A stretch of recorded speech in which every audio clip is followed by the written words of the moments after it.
ভারত পাকিস্তান যুদ্ধ আবহে বাজারে নিত্য প্রয়োজনীয় জিনিসপত্রের দাম নিয়ন্ত্রণে রাখতে জেলায় জেলায় নির্দেশ দিয়েছেন মুখ্যমন্ত্রী মমতা বন্দ্যোপাধ্যায়। সোমবার এই নিয়ে বৈঠক করল Malda merchants chamber of commerce.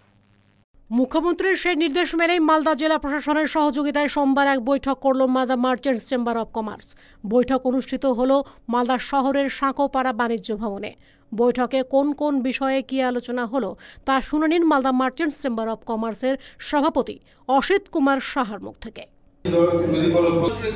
কর্মশালা হল এই যুদ্ধকালীন যে পরিস্থিতি তৈরি হয়েছে ভারতবর্ষে, তার সঙ্গে পশ্চিমবঙ্গ আমাদের অ্যাডমিনিস্ট্রেশন মাননীয় মুখ্যমন্ত্রী সমস্ত জেলায় যাতে জিনিসপত্রের দাম না হয় তার জন্য আমাদের জেলা শাসনের মাধ্যমে অনলাইন মিটিং একটা হয়েছে কয়েকদিন আগে, এবং সেই জন্য আমরা জেলার সমস্ত ব্যবসায়ীকে ডেকেছিলাম এবং তাদের জেলার সম্পাদক সভাপতিরা সব জেলার ব্লক ভিত্তিক এসেছিল।